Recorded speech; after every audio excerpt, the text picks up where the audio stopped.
Well, good morning, And let me not only welcome the people who are wonderfully in this room, but the hundreds that are joining us online for this conversation on enduring excellence with Steve Swartz. We are very grateful to have you here, Steve, and very honored for this opportunity to dig into your remarkable life. For those of you who I haven't met and those online, I'm Seth Green, and on a morning like this one, I'm especially grateful to say I'm the dean at the University of Chicago's Graham School, and we are the proud home of lifelong learning and leadership at one of the world's great universities. I'll tell you a little bit about Graham and how we came to this series, and then I'll introduce our incredible guest, and we'll have a wonderful discussion. So the Graham School is the founding division of lifelong learning at the university. We were started when William Randolph Hearst and John D. Rockefeller were imagining what the university would become, because they wanted to make sure that this was a university not only for the traditional student, but for the life of the mind across all ages and stages of life. And so we actually began our first classes on the second day of the university in 1890, and that was because what we were trying to accomplish was really spread knowledge to individuals, and the quote from that time, whose daily occupations made it impossible for them to be in a traditional college setting.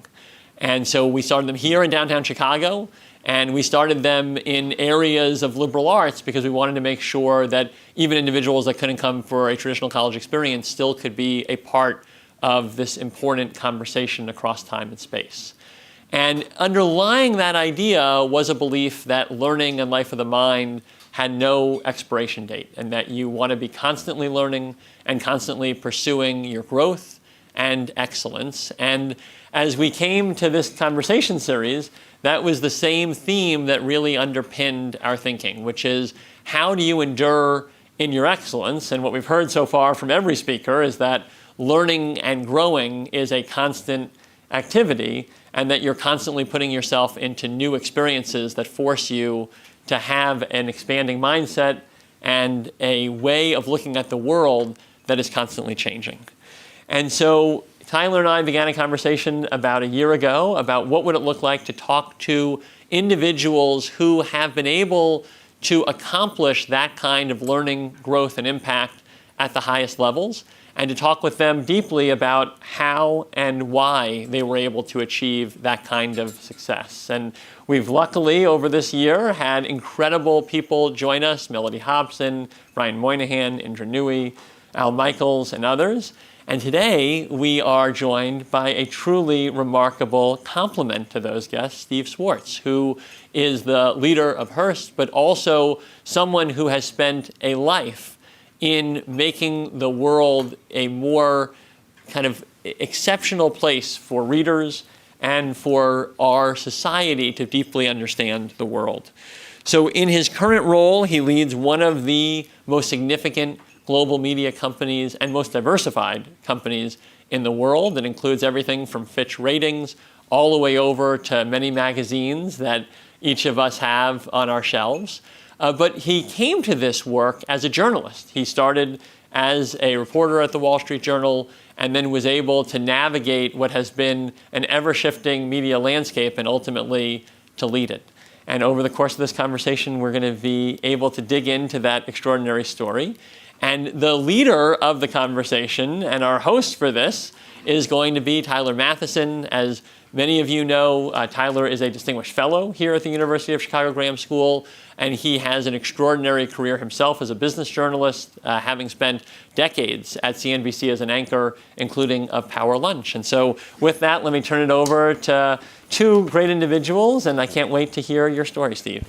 Seth, thank you very much, and thank you all for coming this morning and joining us for what I'm sure is going to be a very interesting conversation. We'll talk about journalism, we'll talk about business, we'll talk about trust, and among many other topics. I really do want to thank you all for coming. I especially want to thank Seth because this is the only way I would ever get into the University of Chicago.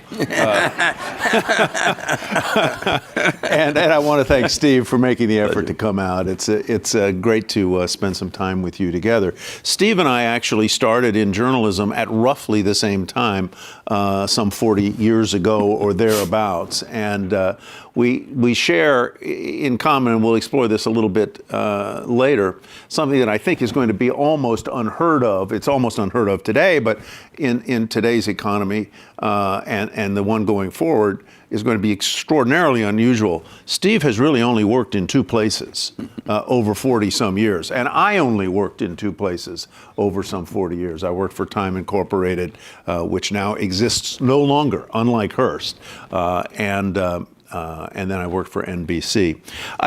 I've often begun these conversations, Steve, with sort of random, bizarro questions, but for this occasion, I think it would be interesting because of what will follow, for you to tell us a little bit about Hearst, the business.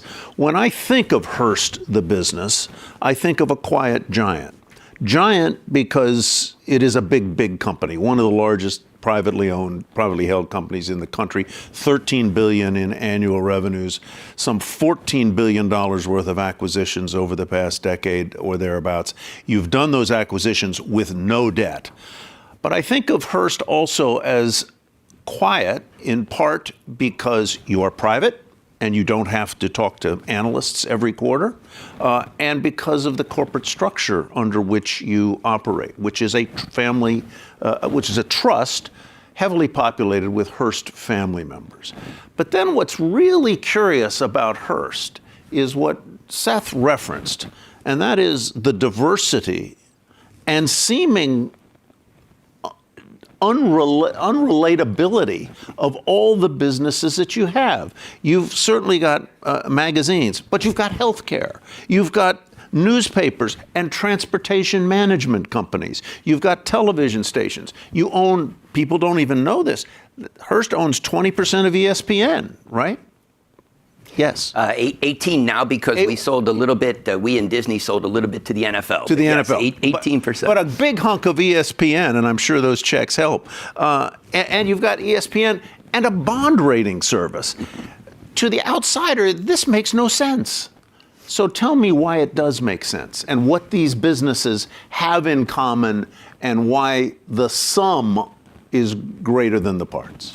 Well, first of all, thank you for having me, Dean Green. Thank you for having me. You know, I told my younger son that I was doing this, and I ticked off the really impressive CEOs that you've already had, and they didn't faze him at all. But when I said you had Al Michaels here, he couldn't believe you guys got Al Michaels to come here and do this. So congratulations on that.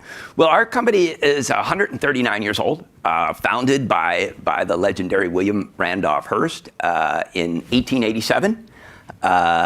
William Randolph Hearst did not even have to work because his father, George Hearst, was one of the richest men in the United States. He was one of the great miners of the Western migration. If you think back in history, Anaconda, Comstock, Homestead, George Hearst was there and walked away with more than his fair share of the gold, silver, or copper. He became a United States Senator from the state of California before he died, and he amassed massive swaths of investment properties in California and Mexico.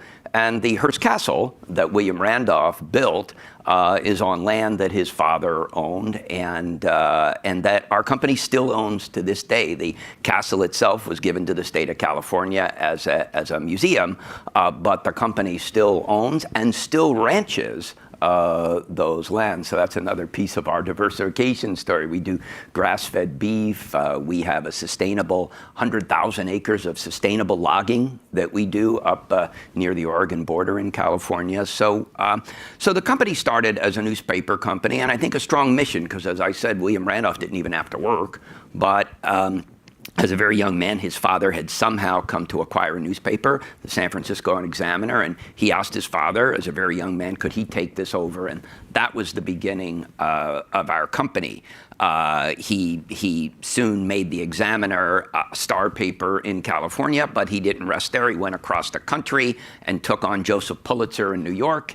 And then at one point, as he expanded his newspaper empire, 1 in 5 Americans were reading a Hearst newspaper. But he didn't stop there.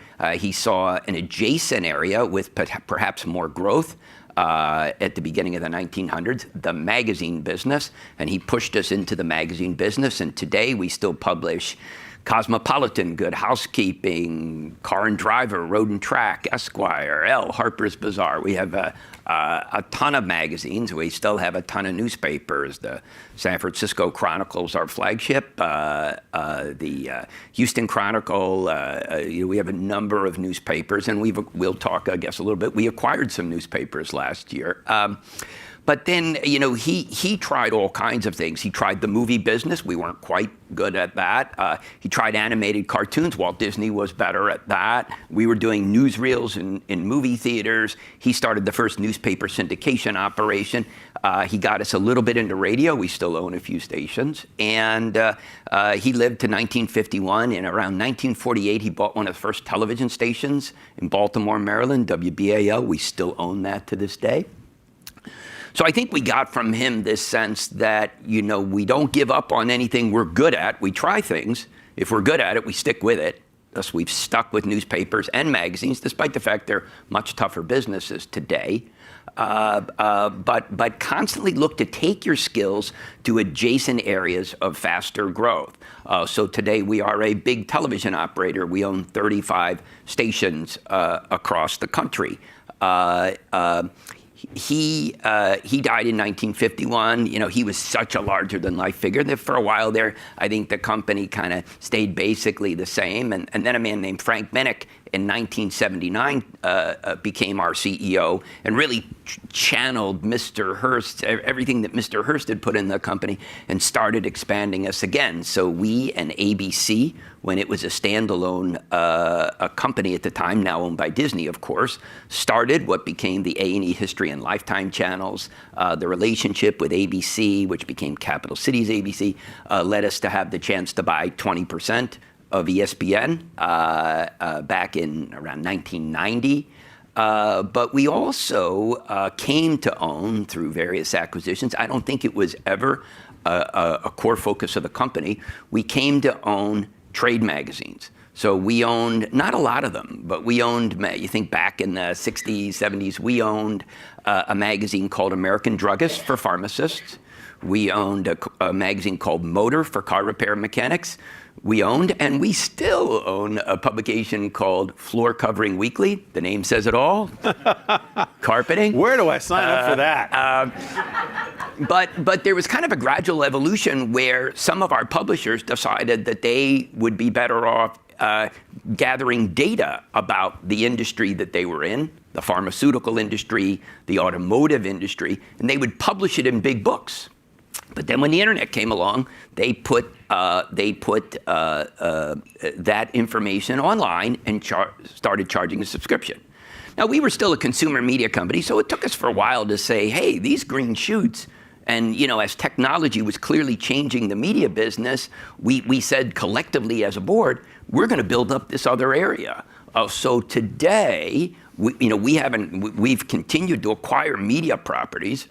But today, media is about 40% of our profits, and 60% now comes from these green shoots, which have grown into a very large portfolio of B2B and medical data and software companies, the biggest being the Fitch bond rating business. It's the Fitch Group, because Fitch has some other businesses, but it is one of the 3 major bond rating houses across the world, like Moody's and S&P. We also own 6 healthcare data and software companies, and a number in the transportation area, aviation, trucking, and automotive. So those are now 60% of our profits.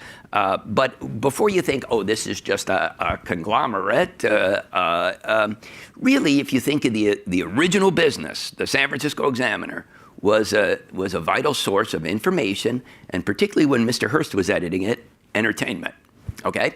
Information and entertainment, 1887. I would say today, all of our B2B businesses are either vital sources of data or software that helps companies or hospitals or whatever manage their data. Yeah. And the rest of it is, and of course, we're still in the newspaper, magazine, local television, which is information. There's also entertainment there.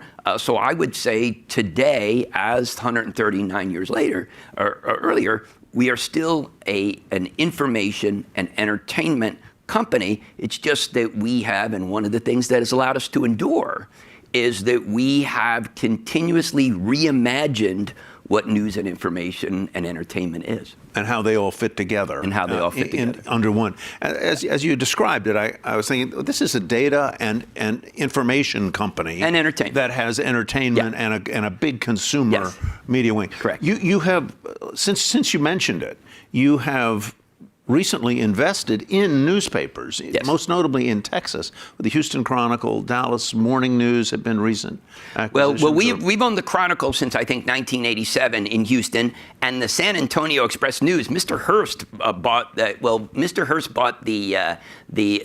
San Antonio Light. Rupert Murdoch owned the San Antonio Express News, and when his empire was going through a restructuring in the 90s, Frank Bennick, who actually started his career as a very young man at the San Antonio Light, as our CEO many years later was able to buy the San Antonio Express News for us in the 90s. So we already had a big stronghold in Texas newspaper, strong footing. And last year, both two great newspapers, the Dallas Morning News and the Austin American Statesman, came up for sale, and we were able to acquire those. We're very proud of them. And a couple days ago, the Dallas Morning News won a Pulitzer Prize, as did our San Francisco Chronicle. So we're very proud of them. Congratulations. So a lot of people see the newspaper business as uninvestable, a relic. You clearly don't. Why not? And what do you see as the future of newspapers? Are you buying those newspapers because you like the idea of having a newspaper that's delivered onto someone's doorstep in the morning? I still have it with the New York Times, but most people don't. What do you see in newspapers, and what's the future of them? Well, first of all, our company, our board, both our management board members, our Hearst family board members, our chairman, William Randolph Hearst III, Will Hearst, started his career as a journalist. He was the publisher of the San Francisco Examiner. When we owned that, we eventually bought the more dominant paper, the Chronicle, in San Francisco. So the Hearst family and our management, as I said, Frank Bennick, who was my predecessor as CEO of Hearst, got his start in the newspaper business at the San Antonio Light when he was like 17 years old. So we love the newspaper business. We also feel a very strong connection. I should say another Hearst family member, George Hearst, is our publisher at our Albany Times Union. So we believe in the civic responsibility of a newspaper. We've been doing it a long time. It is not the best business, quote unquote, if you want to look at growth or margins, but we run our papers very well. We invest heavily in the journalism. We don't want to own a paper that has not served the community well. Both the Dallas Morning News and the Austin American Statesman, we felt were great papers. The family that had started the Dallas Morning News continued to own it through a public company vehicle when we bought it. And the head of that family, Robert Deckard, Frank and I had lunch with him yesterday in New York. So we believe newspapers can be a decent business if they are run well and if you continue to invest in the community and in the journalism. But we also believe it's a civic mission of ours, going back to the original mission of the founder. And we're a privately held company. And we have generally, over the last many years, been able to generate record results. But by being a private company, we can do some things that perhaps a public company wouldn't be able to do. I want to get to that in just a moment. But let's turn back the clock to the young Steve Swartz and tell the audience. You got to go way back if you want to go there. The clock goes way back here. Where did you grow up? What was your family like? Where were the initial seeds planted that led you first to Harvard and then very quickly to Dow Jones as a journalist? Mm-hmm. You, like many of the people who have been in high executive positions, as you just mentioned, at Hearst, come out of a journalism background, as you did. What appealed to you about journalism, and how did those seeds get planted, and by whom? Well, I grew up in suburbs of Philadelphia. My mom and dad did not get a chance to go to college the way I did, so they both worked in a Boeing plant that makes helicopters, and that's where they met. And them and my sister and I, had a good family life. We were very interested in public events. We would watch the action news at 6 o'clock together. I would then watch, Walter Cronkite at 6:30 on CBS. I would read the newspaper every day. We would discuss a lot of current events in politics. So I developed a love through my family and just through my own interest in the news of public policy and current events and whatever. And the 60s and 70s were a time when there was a lot to talk about. I was one of the few kids staying in during the Watergate hearings and actually watching him that summer. The fact that I wasn't all that good at sports probably played some role in that. But Me too. But I just, as I was growing up, I just wanted to either be in public policy, perhaps in politics or in government service. Mm-hmm. But I also was fascinated with the role that journalists played. Obviously, Katharine Graham and Woodward and Bernstein and the New York Times and CBS, Walter Cronkite, Dan Rather. So as I went to college, I was trying to decide government service, politics, or journalism. And, both would have been great. But, if I was going to do the government service, I was going to do that lawyer and then try to go in and out of government. And I got a chance to take Introduction to Constitutional Law with the great Archibald Cox, one of the great figures of the Watergate era, one of the great law professors of all time. And I had trouble staying awake in class, and I said to myself, if I can't get through Marbury versus Madison, I probably shouldn't go to law school. Yeah. And so I did it. I also came to feel that I just wasn't partisan enough to truly have a career in that thing. I mean, others have done well. One of my classmates was Tony Blinken. Obviously, going that route has obviously worked out so well for him, and we're very proud of him becoming Secretary of State. I love journalism. I was doing it. I started at the newspaper, the Crimson. I was the news director of the radio station, and got an internship at the Wall Street Journal between my junior and senior year.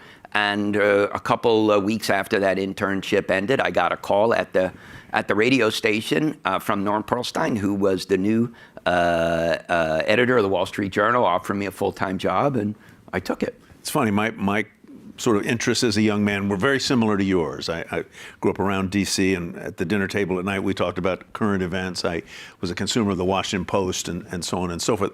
And I thought, like you, that once I got out of the University of Virginia, I would go to law school, and I'd end up in a law firm in D.C. or working on Capitol Hill as my father did. And then this journalism career interrupted it, and I found it really, really interesting. Mm-hmm. I thought the life of inquiry really suited me well because I was curious. I wanted to know, and I assume that's the way you were too. What did you learn about the world of business or about leadership during your years in journalism at the Wall Street Journal, at Dow Jones, where you became a very young page one editor, which is sort of one of the capstones, one of the best jobs in journalism? And how much of the journalist toolkit have you brought forward into your life as a business leader and now as a CEO?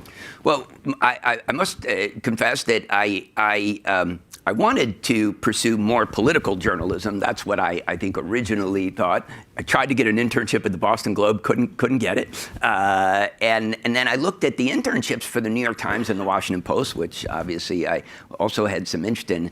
The interns didn't actually get to report, but the Wall Street Journal interns, if you got one of those, they let you report that summer. And I'm like, well, I'd really like to do that. Not that interested in business journalism, but, And then I really became fascinated by it, and business in general, the strategy of business, the wins wins and losses, and the role that business plays, not only in employing people in the economy, but the philanthropy and everything that a great corporation does. So I just became very excited. I got a chance to meet a lot of interesting people.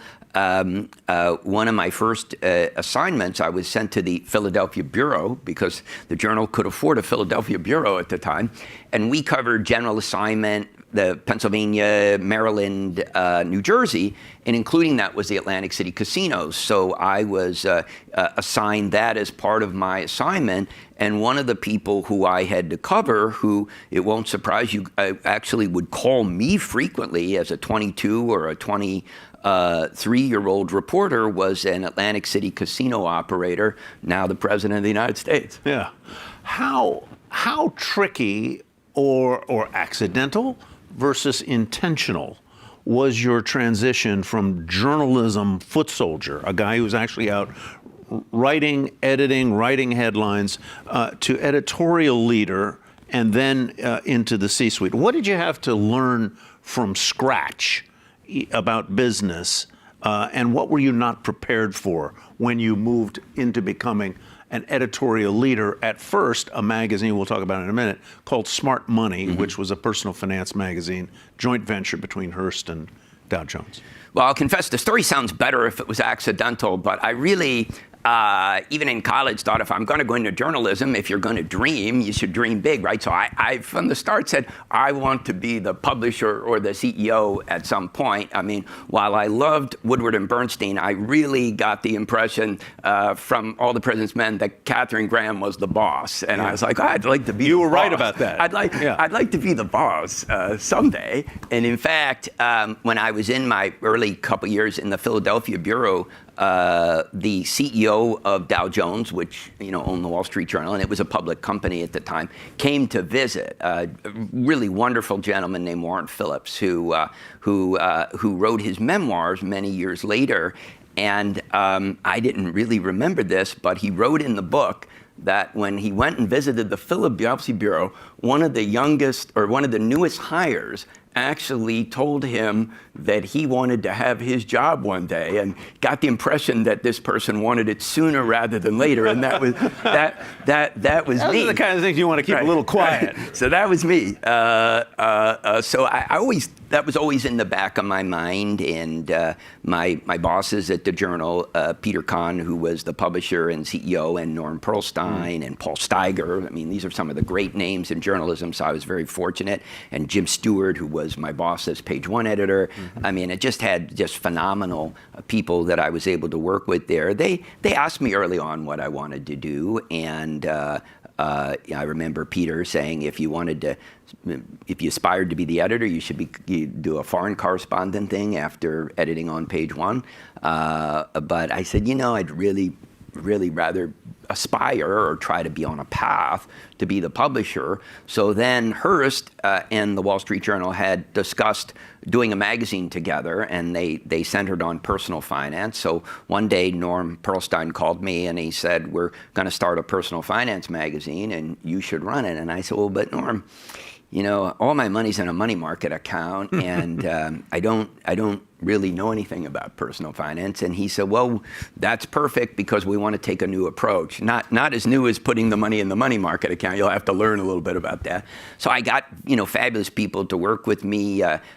He was unknown at the time, but a guy named Jim Cramer was one of my first associates on, and I got to know him through Jim Stewart, the great New Yorker writer and author and New York Times columnist, who also helped me shape this magazine. And the reason why I took the job is, Norm and Jim said, Steve, if you aspire to be a business leader, this is a new product that the Wall Street Journal is starting. We don't start many new projects. You're having the ability to start it. You should do this.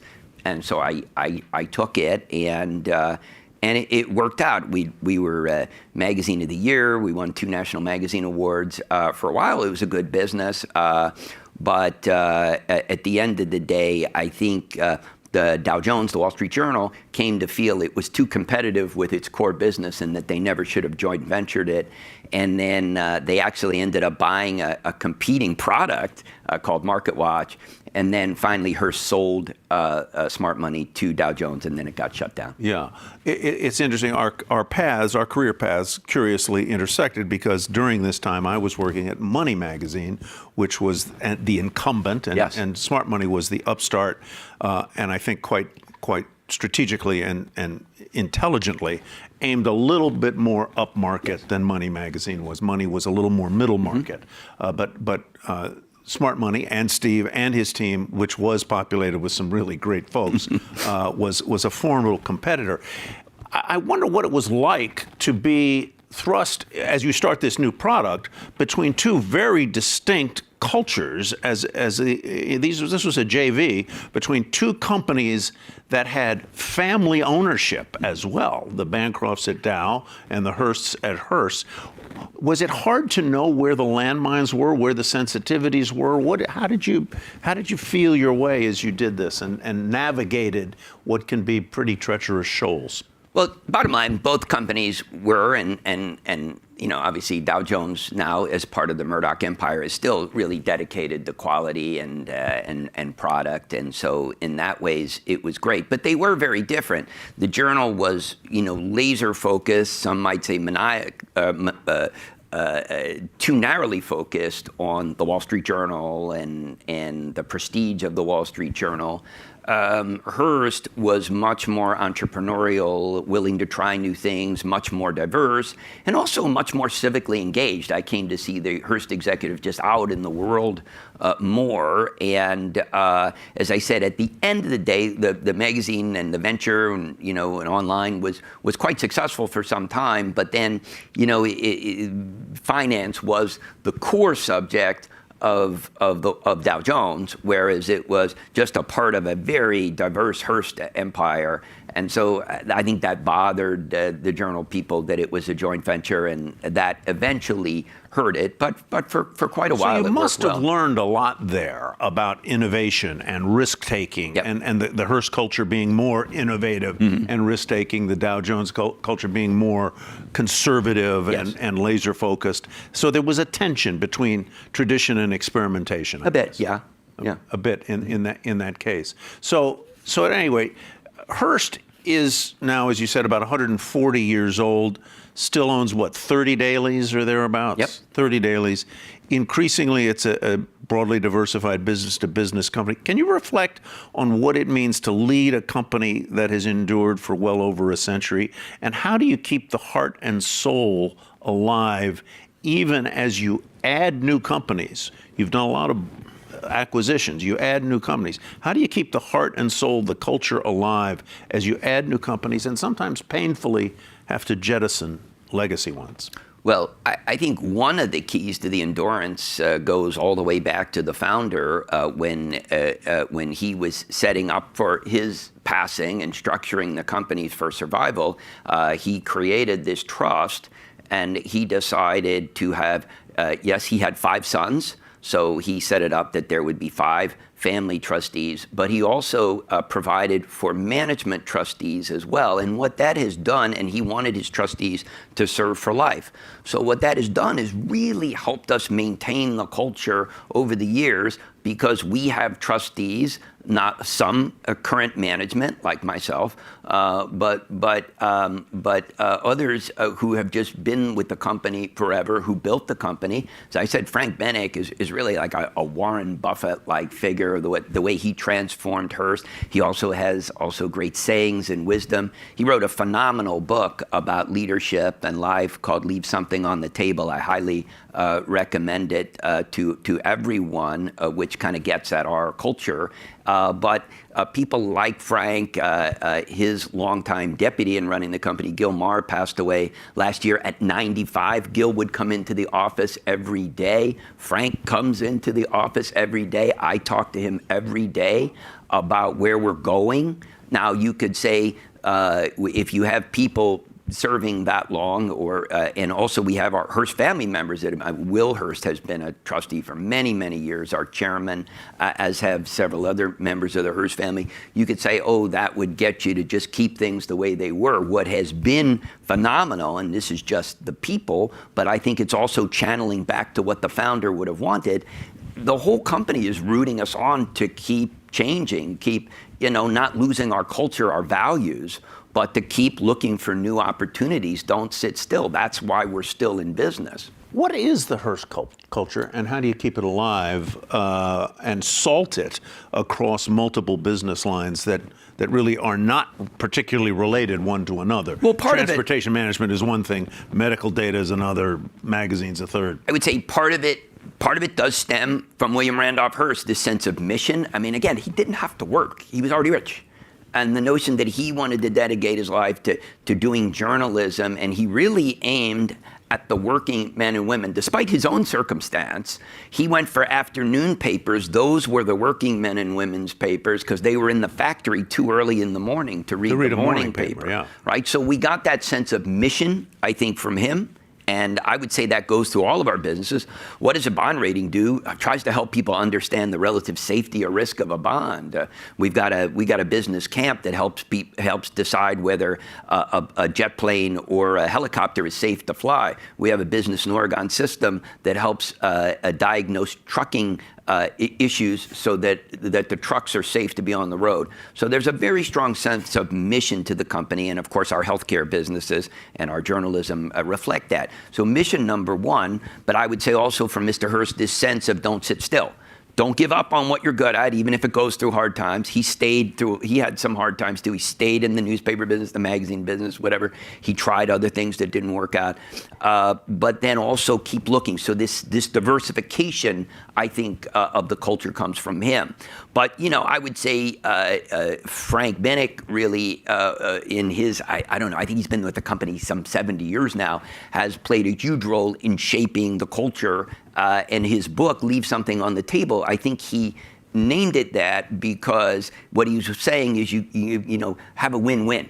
If you're selling advertising, make sure the advertiser is going to be happy as well as we're happy. If you're doing an acquisition, make sure the company that you're buying it from feels they got a fair deal too. And what that does is that's not just being soft, that's good business, because one of the things that has helped us over time is that people want to partner with us because we have a reputation of being a good partner. Now, you can be a good partner, and that if you come into the Hearst family, the people are going to be taken care of. Exactly. The business is going to be run. Exactly. And I don't want to leave this without saying, integrity is key. And I've heard Warren Buffett talk about it. We talk about it all the time.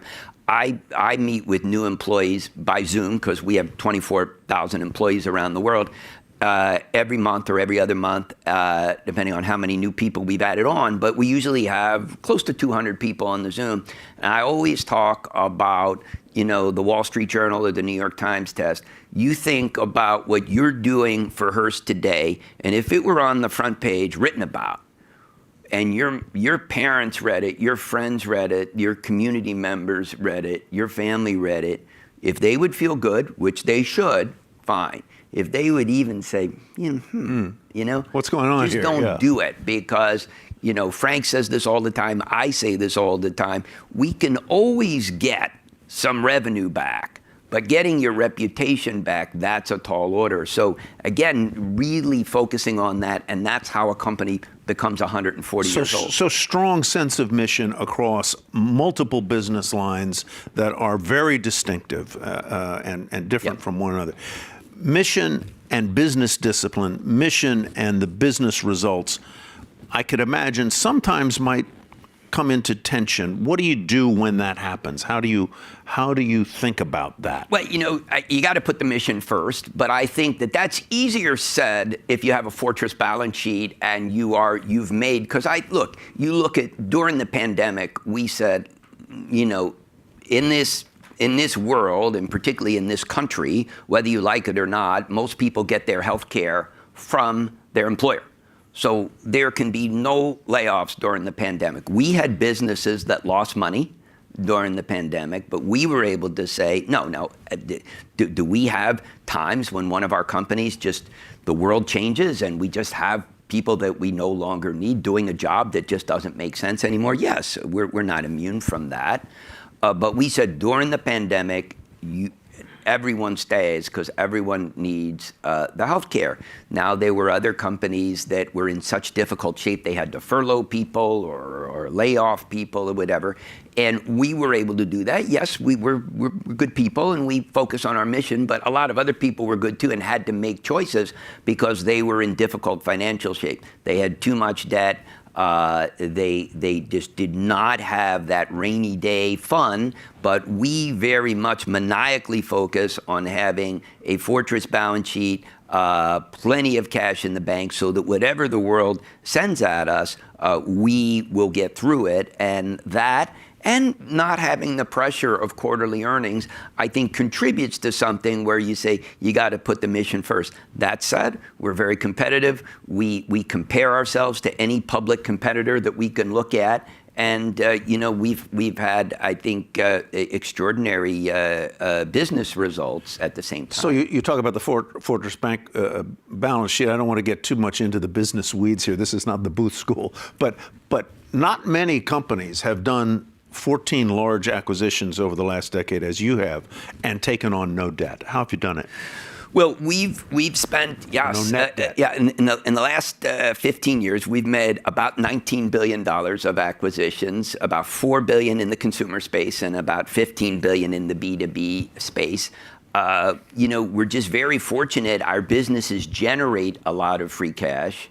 We're very fortunate that the acquisitions we've done have, by and large, done what we hoped they would do. So they are generating a lot of cash.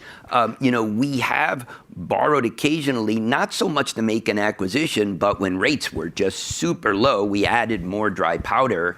But when one says one has no net debt, that means you have so much cash in the bank that is not tied to borrowing that you could pay off your borrowings, and we could pay off our borrowings this morning and still have a massive a cash hoard for a rainy day, for difficulties, for recessions and stagflation or whatever the world throws at us. Let's talk a little bit more about diversification and how and when you came to the conclusion, not that there wasn't diversification within Hearst before you took the top job, but how and when you came to the realization that diversification was an imperative and not just a choice. And can you take diversification too far? In other words, is there a point at which diversification becomes dilutive rather than restorative and a sign of a company's resilience? Well, as you say, the company was diversifying from William Randolph Hearst day, and and certainly during Frank Binnick's almost 30 years running the company, we were constantly diversifying. The seeds of the B2B started with the trade publishing, which goes way back, and our first investment in Fitch goes back to 2006. So we were doing this for a long time. I recall when I got the chance to join senior management, which was to be Frank's deputy as chief operating officer in 2011, the first conversation Frank and I had, we both agreed that we were committed to media and we were going to be a media company forever. But at that time, we had already seen newspapers and magazines and other things like Yellow Pages or whatever, and the book industry hit by... God. The Yellow Pages. Yeah. I haven't heard those mentioned. Right. So Who remembers the Yellow Pages in this room? Well, everybody remembers the Yellow Pages. We still own a few. We don't make a big deal out of it, but we still own a few. But look, we saw all of those businesses when we're having this early 2011 conversation, all of those businesses had been hit by technological change and disruption. So what we said to ourselves and then to our board, who immediately embraced it, our chairman, Will Hearst, and then our whole board, is that, we were at that time mostly a television company with ESPN, A&E History and Lifetime, and our stations. And they were all killing it. But if technology had done what it was already starting to do, newspaper, technology was going to come to the top. We didn't know. We didn't anticipate Netflix and that they were going to go from DVDs in the mail to the streaming powerhouse they are today. But we figured something has to happen. Frank's always reminded, trees don't grow to the sky, right? So So something was going to happen in our television business, and then we were going to be in some difficulty if we didn't do something else. So we had this B2B, which at the time was probably a little under 10% of our profits, and we said, and our board immediately agreed, that we need to, in my own sense, when I became a CEO in the middle of 2013, again with Frank's partnership, it would be great if it could become 50-50, in I don't know how many years. B2B. I'd feel better. Television consumer I'd feel side. better. We were about 90-8 at the time. We thought it'd be better if it was 50-50. And you are where now? We're 60 B2B and 40 consumer. In terms of revenues or in terms of profit? In terms of profits. In terms of profit. Yeah. Your biggest profit maker is the bond rating business, right? Fitch is our biggest business. Yeah. Let's talk a little bit more about the structure of the Hearst company as a private company, as a company that is owned and really reports to that trust. What has that structure permitted you to do or not have to do?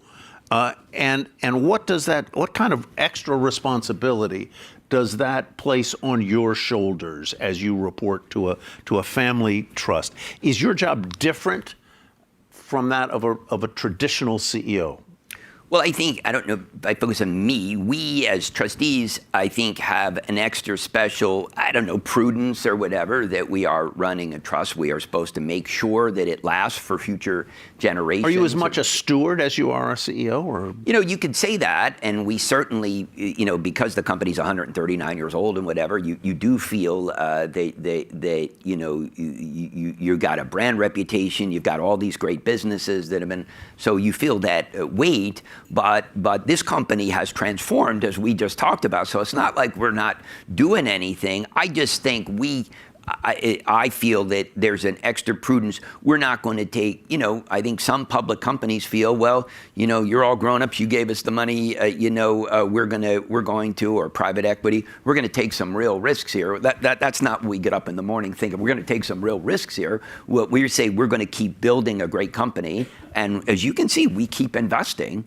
And we've transformed, and who knows, with generative AI, we may have to transform again. So I think that there's a special prudence and a special responsibility, but that has not kept us from transforming the company. So there's a kind of additional layer of moral responsibility. I think so. That derives from the structure. I think so. Of the way it is. So let's talk about that structure a little bit more. It has stood the test of time by any measure. Yep. And in fact has served the company extraordinarily It's extraordinary well. that Mr. Hearst thought all this through and gave us the ability to do what we do. And I'd like to think if he could come back, that he'd be pleasantly surprised well at done. how the company has done. Yeah. So there are plenty of examples. What makes you think that the structure will endure? Because there are plenty of examples of media companies, particularly, that have been either family run. The Washington Post, Time Inc., going back to Luce, Murdoch, where the corporate structure has those companies have succumbed either to the temptations of the public marketplace or interfamily factions, or just succumbed. How can you be sure that in 10 years from now we won't be seeing an HBO sequel to Succession built on the Hearst Corporation? Well, first of all, we've had tremendous support from the Hearst family, and the partnership between management and the family for the betterment of our employees, for all of the communities we serve, all of the constituents that we serve, has really worked great. We don't need to get too deep into trust law, but trusts do not last forever. Ours will likely last, 20 or more years, so there's nothing. So at some point, the trust will end, and then there will have to be some restructuring. And I don't know that there's a lure of public markets because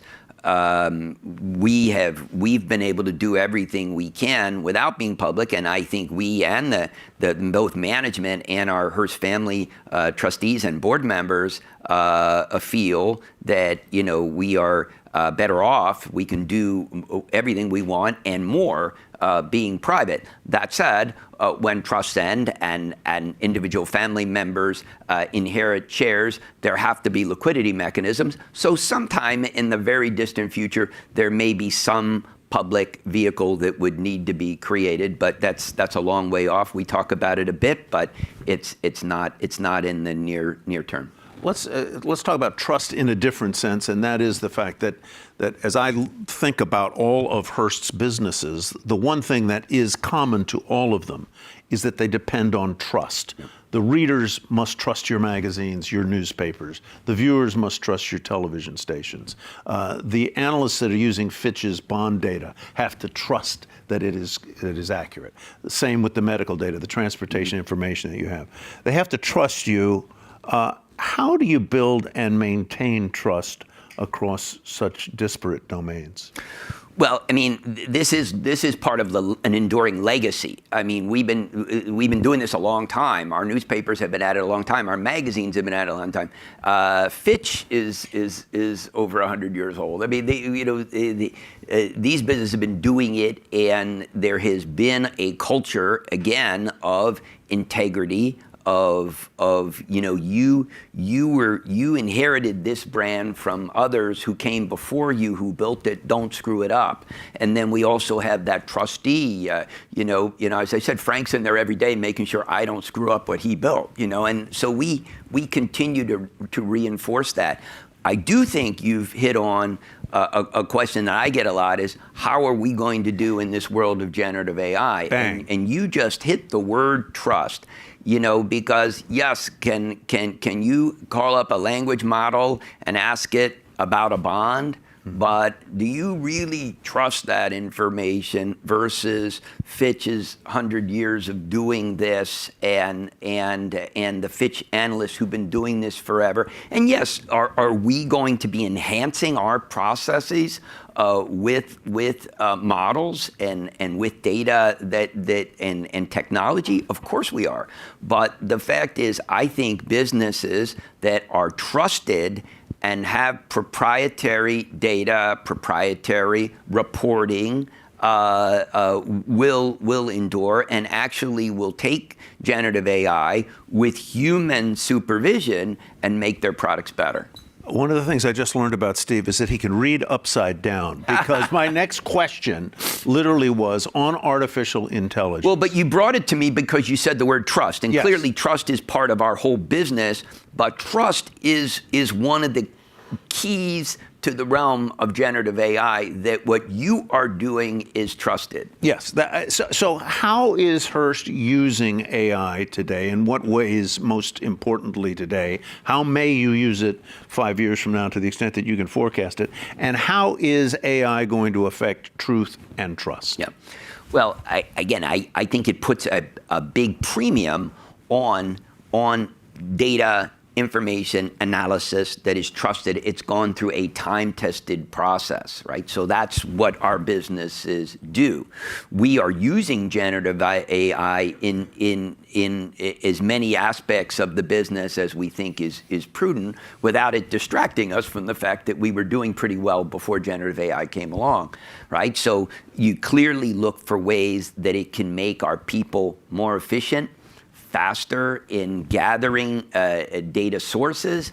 One of the things that's amazing about an Anthropic run or a ChatGPT is that it will find sources that we maybe never thought to look at as we're looking to do research.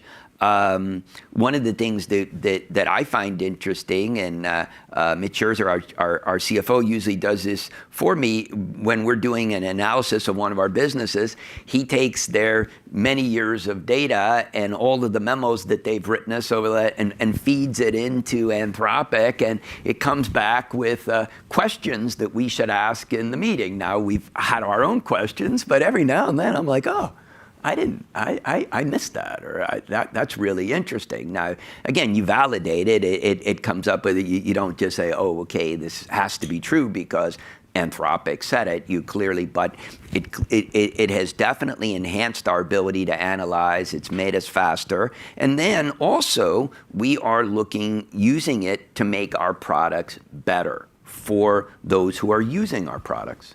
Where is the greatest sensitivity within the organization with respect to AI? Is it the writers and editors of the magazines? Where is it? I think the greatest sensitivity is cybersecurity with what, with Anthropic has come out with, and we're very hopeful. Not only did they announce that they had a supermodel that could break into just about anything. Of course, last week they announced that they have a model that could potentially stop people from breaking into them. So look, I think technology, generative AI, has to be part of the solution to cybersecurity. But the fact that it is making the bad actors faster means that we have to patch our errors, our old code, faster than we ever did before. So I would say that's our biggest concern right now. How do you think, in today's world, how do you think about maintaining excellence and leading at a time when technology is ascendant and trust in institutions generally, and maybe particularly in media institutions, is declining? Well, it is tough in media, and this is good and bad. It has democratized media in many respects. There are some great single practitioners on Substack doing great work. You don't have to have a publishing infrastructure around you. No, you don't. To get your message out there. And look, and there are influencers who are in various categories are making a really good living on Instagram, what have you, and in many respects that's positive. Does that make the job more difficult for? Do you ever look to acquire an influencer? We work with influencers, but have we looked at actually acquiring an influencer business? We've looked at it. We haven't done it. Yeah. I want to be an influencer. I think you could be. You think I could be? So I wonder, let's go back to the journalism origin. How do you use your journalism background today as a CEO? Does it help you analyze problems? Does it help you think about solutions? I think so. I think the skills that a journalist brings, you have to master a lot of disparate information very quickly. Thinking back to my old days as a reporter, I had a chance to cover Wall Street for a couple of years, and when you write a story with your name on it, the whole world of Wall Street and beyond reads it. And if you get anything wrong, you got the ultimate transparency there. So you have to be accurate, you have to be right, you have to master the information, you need to talk to a lot of people, you need to come to conclusions of what is true, what is factual, and then you have to lay it out very quickly and cogently. And so I think communication skills of a journalist are important. The ability to ask tough questions, the ability to synthesize information are all good. I think, though, that if one wants to go from being a journalist to a business leader, or from being a journalist to anything that takes a lot of learning, one has to move over early. I think my last job as a actual journalist, when I was working on the page one staff at the Journal, ended when I was 27, when I took the SmartMoney. So I had moved into business by 27. So I think that's important too. Mm-hmm. That you don't stay in one thing until you're quite long in your career, and then you say, "Oh, now I should run." Now I'm going to pivot and do something completely different. I think that would be quite hard. Yeah, I just want to emphasize the idea that what you did at age 27 is prodigy kind of stuff, man. That's you've been playing in the big leagues for a very long time. I think I can sense the answer to this. I think often in terms of how much of careers are intentional and how much are accidental. Mm-hmm. Accident can play a role. But in your case, it seems like your career was more intentional than accidental. Yeah, I think so. Yeah. Let's talk a little bit about the role of business in society, particularly in social institutions. You've been the chair of Lincoln Center. Yes. Been on the board, maybe the chair of New York Presbyterian Hospital. Vice chair of New York Presbyterian. Of New York Presbyterian. You've been the chair of the Associated Press. Yes.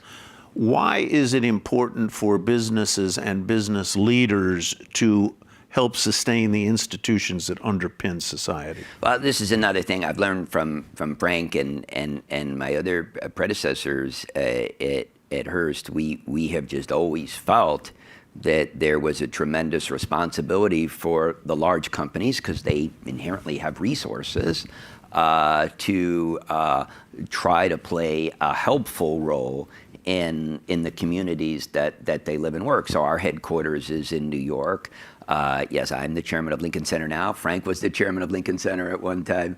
Frank was the chairman of New York Presbyterian. I'm now vice chairman. So there have been certain institutions that our company, being a long-serving company, have partnered with. But we just very much believe we have one of the things that is great about New York, and I think Chicago is the same, is that we have a very strong business community that continues to stay invested in the city. I'm the immediate past chairman of the Partnership for New York City, which is our CEO group in New York City, kind of like the business roundtable for the country that meets in Washington. We have a very strong group at the Partnership. Albert Bourla and Rob Spire, Albert of Pfizer and Rob of Tishman Spire are the chairs now. I mean, we've got Jamie Dimon, Steve Schwartzman, Henry Kraft. I mean, the CEOs of New York are very committed to staying involved, and I think that's key. When businesses say, the politicians are getting too liberal, say, if that's what it is, and we'll move to the suburbs, or we're going to move to another or we'll move state, to Miami, or we'll move to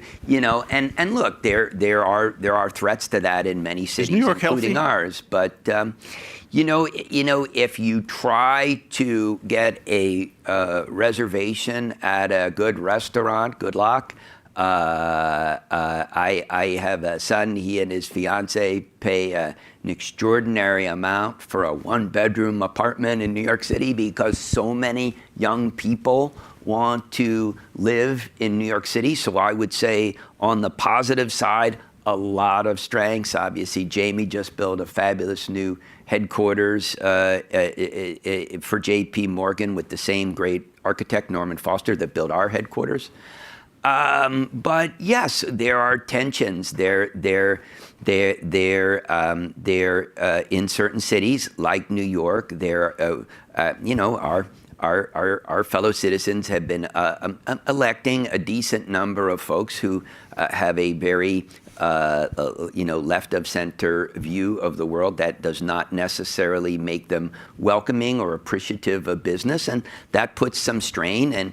And yes, I mean, Jamie has said there are now, despite the fact that his headquarters is in New York, there are now more J.P. Morgan employees working in Dallas than in New York, and clearly there have been companies looking at Miami and Palm Beach and Texas, and that's troubling. But that's something that we as a business community are not shying away from. We are trying to be actively involved in supporting. We do have a pro-business governor in New York, and she's doing, I think, everything she can to make it an environment. So New York's got many positives. It's a great city. A lot of people want to live there, but we have our challenges with the political system right now. I want to turn to the audience for a few questions with the 10 or 15 minutes that we have left. And as you assemble your questions, I'll just ask.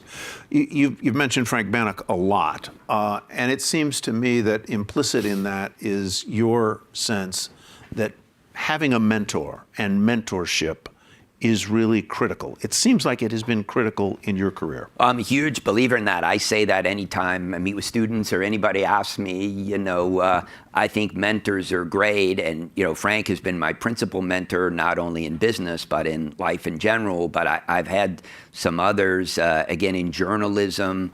Norm Pearlstein, who ran the Journal and Time Inc. and Bloomberg editorially and the Los Angeles Times, Paul Steiger, who created ProPublica, John McCarter, who was one of the legends of the magazine business back in a time when men actually sometimes were running women's magazines. He edited many of the so-called Seven Sisters and had an incredible run at Good Housekeeping. I remember when I first met him, I then was in a supermarket and he said, "This is John McCarter in aisle 2. So he was a legendary magazine figure, and he taught me a lot about how to edit a magazine, because when I came over from the Journal, I knew newspapers, but I did not know magazines. So he taught me a lot about that. Frank and his longtime partner, Gil Morris. I've been very fortunate, but I think it's huge. Obviously, you have to earn it. You got to have a positive attitude and all that, and be working hard. But that's been great for me. There are two people with microphones. Let's see. You're up there, Marina. Why don't you go to the lady in the green top? As you look upon your career, what are you the most proud of, and why? Now, that's a good, tight question. I love that. I love that. Keep that in mind, everybody. Well, I'm proud that I get to do stuff that I enjoy, but that I really do think makes a positive difference. Both, all of our businesses, I think, promote good practices, promote safety, promote, the protection of individuals. And so just really proud of the company, proud of all the employees that we have, all of our colleagues who have good careers and can take care of their families, and all the philanthropic work the company is able to do because of the strength of the company. So I would kind of say that. Gentleman in the hat. Thank you. My question is about the newspaper business. What do you think about print, and what do you think about its role in civic speech? Can newspapers still powerfully be sort of that arbitrator of the news? Well, I think for people of a certain age, and I'm certainly one of them, print is still my favorite medium. If I can get a print newspaper, and I do, particularly when I'm in New York, I will read it, because we've had digital for a while now, but we've had print for hundreds of years, and we're pretty good at it. And so the serendipity of paging through the New York Times or the Wall Street Journal or the Financial Times, we are in a lot of businesses, so they will be a story that I would have never put in my favorites or whatever, or digitally would have been sent to me, that as I'm paging through, I'm like, oh, I need to learn, I need to read that. So I still think print is great, and I think there's still a strong audience that still loves print. However, the advertisers are really the ones that are out of love with print, more and more every year, not completely. And it's because of the data. They want the granular data, and I understand that. I don't blame them. The data about who's consuming it? Yeah, who's consuming it, what action did they take, and then the targeting. I want to target exactly this person, this person. Obviously an ad in print, you're not 100% sure who read it, if they took any action. And so that has really hurt it. I think readers want the print more than advertisers do. Now, we are still 7 days in our major markets, and we charge a lot for it. And so we will keep doing print until we absolutely can afford it. But I mean, if you look at the New York Times, I think they're now something like 90% digital subscriptions. And that's also because of the logistics of getting the Times around the country. But I think we will keep doing print at our papers. as long as we can because we believe in it, and we think a lot of our most loyal and passionate readers still like it. Now, I mean, obviously, I do digital too. I think the optimal is, you get up first thing in the morning, look at your favorite newspaper website or whatever, look at it maybe midday before you go out to lunch, look at it at the end of the day to see if anything happened. But then when you want to deeply read, there's nothing like the print. So I hope we can keep it going. So far, our readers have stepped up and been willing to pay enough to offset the loss of advertising. But, as the world goes forward, I don't know. We won't be able to do it forever. I'm a subscriber to the print version of the New York Times. It's the first time in my life I've been in the top 10%. That's an awesome too. feeling. Let's go over to this gentleman right here in the blue jacket. Or either one. Then we'll come back to you. Hearst is a unique company in that it's always been run by journalists. I don't know of another instance of that. And journalists, I think many would say, that are people who care about the public good. They go into the career because they want to affect the world in some way.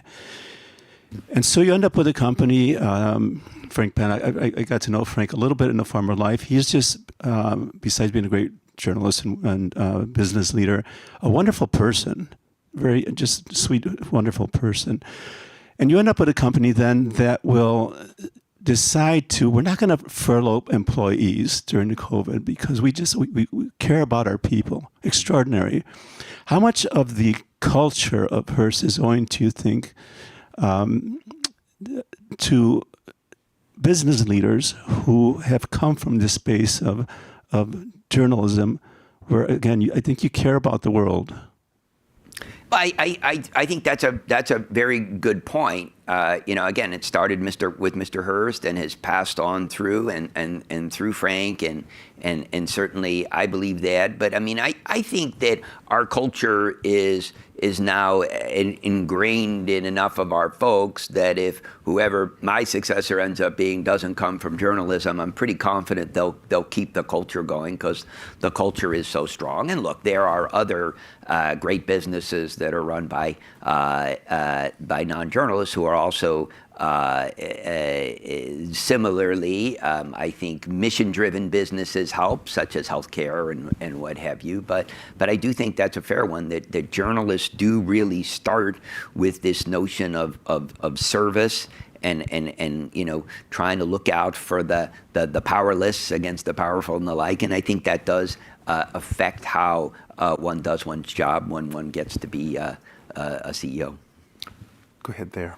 We'll come down here to you two.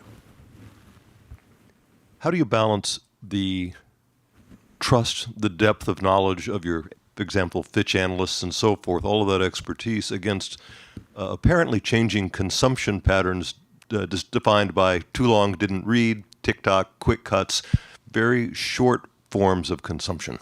So depth versus speed, if you will. Well, I think the medium to some degree has to fit the subject matter. So we have a business called Delish in our magazine company that's one of the leading purveyors of recipes. And rather than doing them in print like the New York, print recipes like the New York Times, which is fabulous. I love the Times cooking site. But ours are quick videos, and then we do quick outtakes on Instagram and TikTok and whatever. And so, we do that too, depending on the subject matter. But I don't, one of the things that makes Fitch such a great business is not only do we have great analysts doing great work, but they're great people in the financial services industry who voraciously consume every word that Fitch writes to make sure that they're making the right decision for their clients and for their own investments. So I think it just depends. I think that clearly in a lot of our large newspaper markets, for example, we have a free site and a paid site.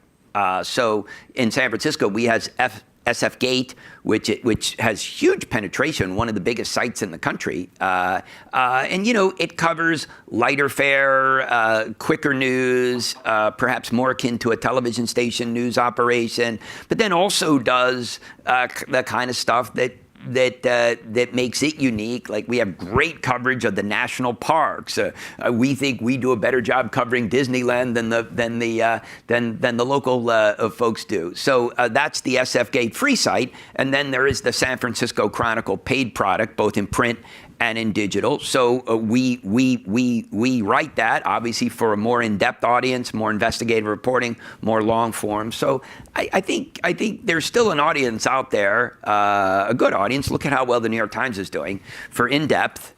And we have that at our major newspapers and at Fitch and our medical businesses and the like. But there's also an audience for lighter fare, and we do that too. We got time for 2 more, and then I've got to go check my Instagram. You go first, and then you. What are your thoughts on the companies that create the models using RAGs, which bypass paywalls to train the models? I know New York Times has taken a more aggressive stance and sued Perplexity, but you have a wealth of data, throughout the years. What do you think how that evolves? I agree with you. That is quite troubling, and we try to block these companies, but they seem to be very good at getting around anything that we block. So at some point, there probably needs to be some regulation or some adjudication through a lawsuit. We haven't done that yet, but others have been more aggressively going down that angle. But yeah, it's troubling. It's one thing. We have business arrangements with some of the large language models, like OpenAI, where we do license them our stuff, and that's great. But yeah, when you come and take it, particularly when it's behind a paywall. Now, I know the fact that a lot of media organizations, including some of ours, were having their stuff out there for free. And then the question is, well, if you put it out for free anyway, but even there, yes, we put it out for free, but we were monetizing it through advertising. If somebody takes it and takes our ability to monetize it away, that's not really right either. So yeah, there are some troubling things. I think by and large, the whole move to large language models is going to prove to be good or cause more positives than negatives. At least I hope we can manage it that way. I think particularly if I put my New York Presbyterian Hospital hat on, with the ability to cure diseases. I was reading this morning about a breakthrough in the ability to treat, and then there was another breakthrough in the ability with detection of terrible things like pancreatic cancer. So, I think there are more positives than negatives, but yes, having our stuff taken, scraped, even when we try to protect it, is troubling, and in the long run, that needs to be addressed. Final quick question here, in person in the striped shirt. Okay. The media industry is under siege from the executive branch. There seems to be more lawsuits for little things and big things. How do you, as a business entity, approach that? And what about the chilling effect on your journalism? Well, yeah, I agree. I think there's certainly been enough troubling examples there. Look, I think you have to continue to do the right thing, but I also come down to the fact that doing the right thing is effectuated by having a strong business, having a strong amount of cash in the bank, so that if you do have to get into a tangle either in court or regulatory-wise that could cause some at least short-term harm to your business, that you have the ability to stay the course and not waver. But yeah, it's a difficult period, and it is troubling. But we just try to make sure we're continuing to do the right thing, that we are reporting with fairness and accuracy as job one, but we're also making sure we have plenty of cash in the bank for any rainy day or any adverse thing, either regulatory-wise, legal-wise, or just in the general scope of the world. When things come that are adverse, you gotta, just like all of us run our finances, you gotta have plenty of cash in the bank for a rainy day. Steve, thank you so much. This has been fantastic. Pleasure. Thank you. Really fun. Thank you very much. Enjoyed it. Good. Really good. Thank you.